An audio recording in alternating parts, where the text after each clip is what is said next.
Okay, Jayden Daniels has since week 2 on has looked fantastic. I thought the O-line for them was going to be an issue. When the quarterback's playing well, that doesn't look like a problem. Obviously, Jayden's terrific. Does he get a majority of the credit here? Is it somebody else or something else? Well, here's something that really stood out to me. You know, normally when I watch tape, Colin, I don't look at stats before I watch tape. I watch the tape, and if I notice something, then I'll see if statistics validate what I'm seeing. And I'm watching them over these last number of weeks, and I'm seeing a lot of no huddle. And I'm thinking to myself, wow, that's really interesting. No huddle for a rookie quarterback. Because at some point with no huddle, the quarterback does have to be able to assess what the defense is. Yes, he can get the play, but then he's at the line of scrimmage. The defense can move. The defense can change. Sometimes they do, sometimes they don't. But here's the deal. They've got the most no-huddle snaps of any team in the league for a rookie quarterback. To me, that says an awful lot about his understanding of the game, his ability to see things the right way quickly. So Jayden Daniels, besides the obvious physical attributes, is obviously a really intelligent player, and they're giving him a good amount of freedom. So I was one of those who said I didn't like Daniel Jones being picked 6. Okay.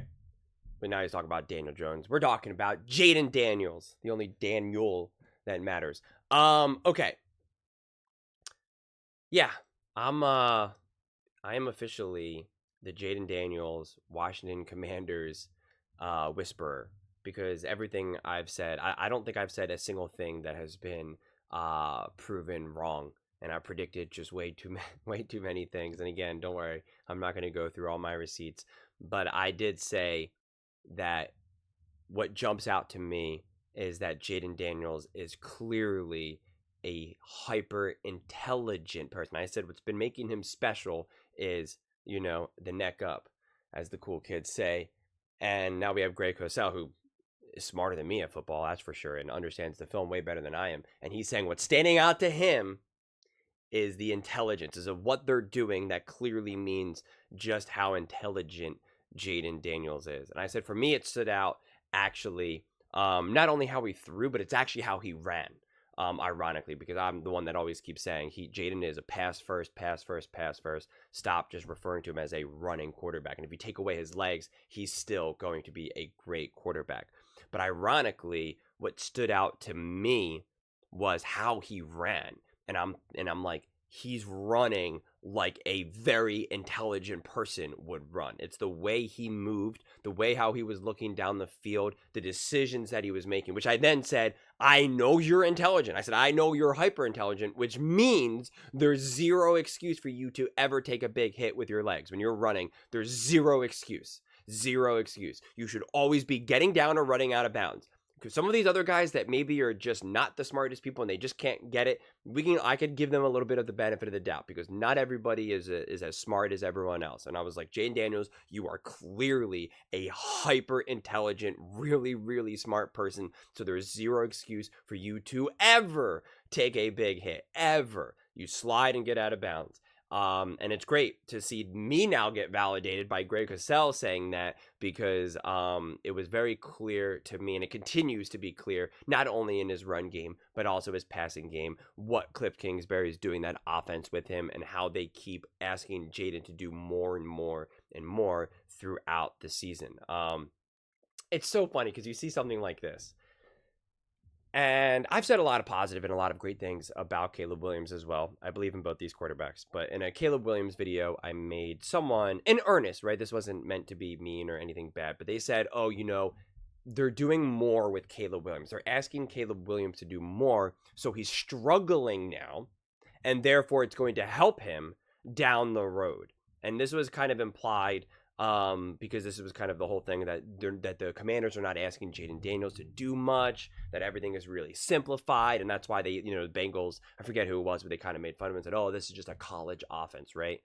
And now we have something like this where it's like, no, they're relying on Jayden Daniels to be hyper intelligent, to be really smart, to get it, to read defenses, to do these no huddles, which is pretty wild, the rate that they're doing it with a little old rookie immature quarterback, apparently, right? So again, it's that point is disproven. Like, they are putting a lot more on his plate. Are they supporting him unbelievably well? Absolutely, right? But again, that's what good coaches do. That's what good. I've said this in another video, not with a completely different quarterback, but I was like, people think that if a coach or a coordinator play calls in a way and designs in a way where you're doing things like pure progressions, or you're highlighting, you're kind of really emphasizing highlighting where to go with the ball, what is the primary read, what is the throw to make.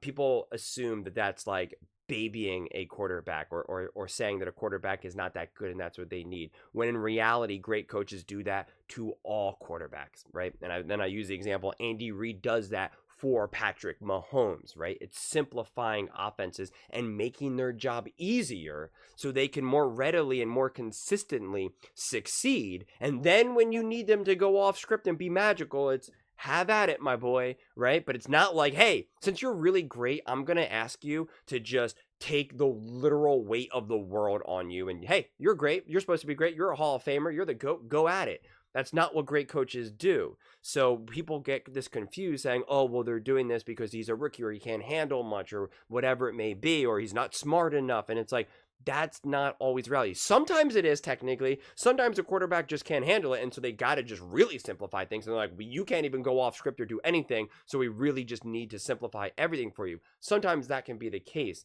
But most of the time, majority of the time, the truly great quarterbacks will also have this type of offense given to them on a silver platter because it's a smart thing to do. Or sometimes, and this is what Colin always highlights with Andy Reid and Patrick Mahomes, it's like, hey, I'm going to give you the reins. You kind of do what you want.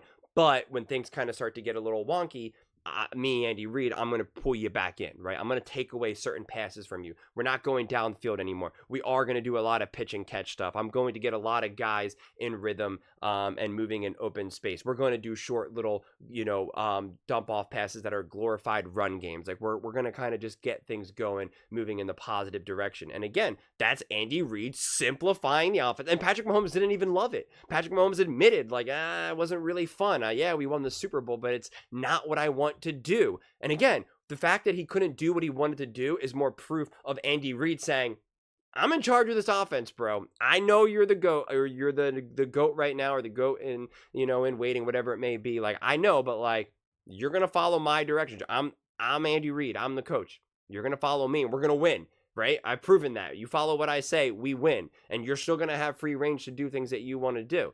It's always a fascinating balance. And that is the relationship right now, that, albeit obviously to a significantly lesser degree, that Jayden Daniels and Cliff Kingsbury have right now. That is what they're developing. They're making it easy for him when it's time to make it easy for him. They're trusting him to be able to overcome the difficulty stuff. And then they're also giving him some moments to be like, hey, man, you just do magic. You do what got you here. Why people think that you could be one of the best. You go do that, right? And again, it's all balanced. That's the beautiful thing. It's not like, hey, Jayden, we know you're amazing. We know you could run. We know you can make awesome throws. I want you to do it every set of downs. Every set of downs, go do it. They're not asking Jayden Daniels to do that.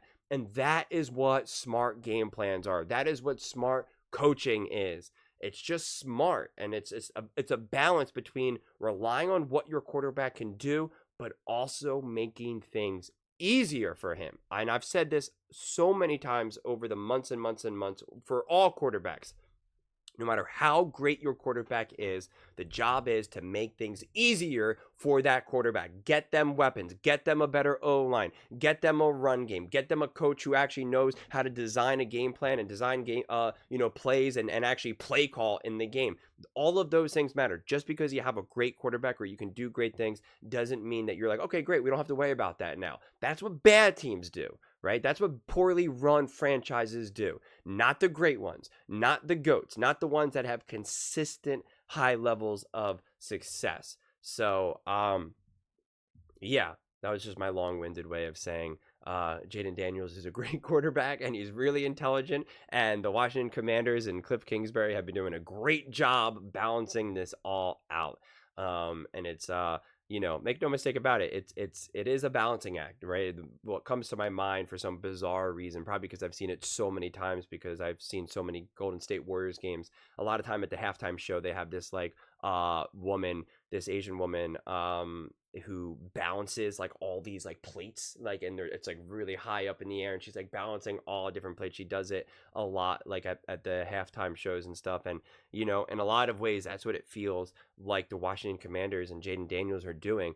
And every time you think it's all going to come crashing down, because I've seen it so many times, and I just know that, like, hey, people fail. Like, no one is 100%, and I keep waiting for her. They're like plates or bowls. I honestly, I don't even remember anymore.